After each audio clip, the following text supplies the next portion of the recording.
شیر کہاں جائے؟ ایک نجی یونیورسٹی میں ماسٹرز لیول کی کلاس شروع ہونے والی تھی۔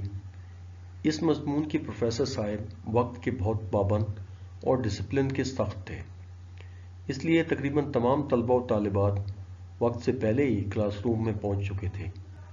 لیکن آج 4-5 منٹ گزرنے کے باوجود وہ پروفیسر نہ آئے۔ اب آہستہ آہستہ سرگوشیاں اور پھر باتیں شروع ہو گئیں کہ آخر ماجرا کیا ہے، کہیں وہ چھٹی پر تو نہیں ہے یا پھر ٹائم ٹیبل تبدیل ہو گیا ہے۔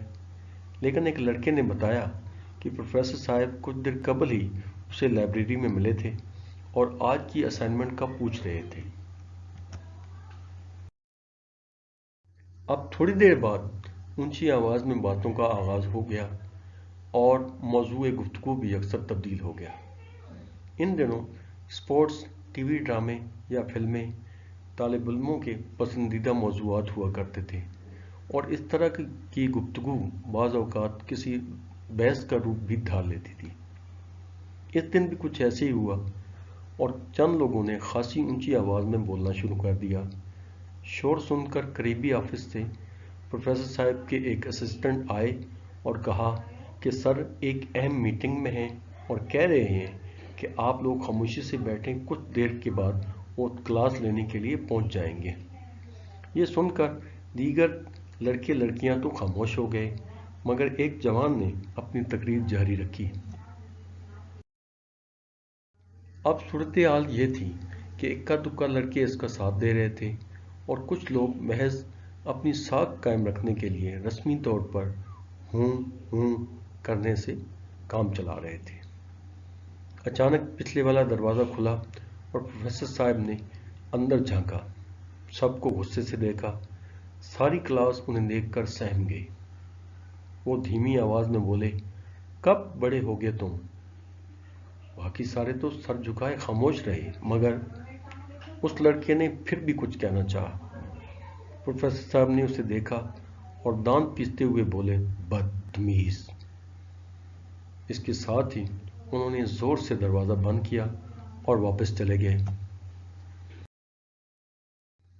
ان کے جانے کے بعد کچھ دیر تو کلاس میں خاموشی سے چھائی رہی۔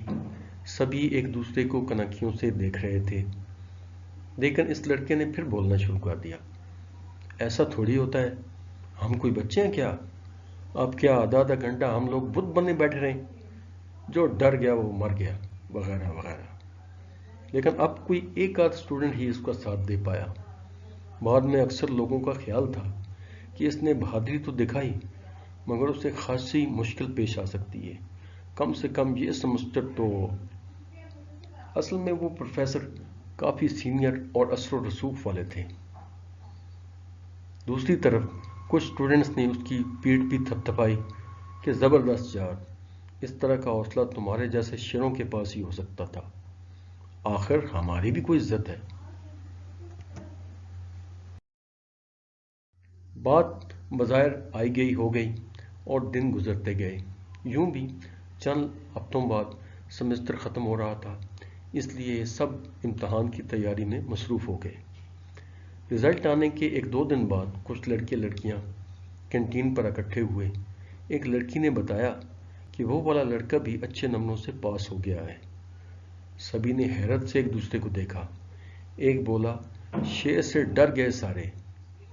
تاہم ایک لڑکا جس کے والد صاحب اس یونیورسٹی کے ایڈمن سیکشن میں کام کرتے تھے نے بتایا کہ اس ہیرو نے اسی دن شام کو پروفیسر صاحب سے معافی مانگ لی تھی اور درخواست کی کہ حالات کی سختی کی وجہ سے میں اس دن بہت سٹریس میں تھا، اس لیے میری اس گستاخی کو درگزر کر دیا جائے۔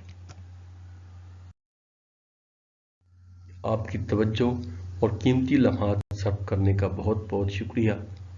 اپنی قیمتی آراء سے ہمیں ضرور آگاہ کریں۔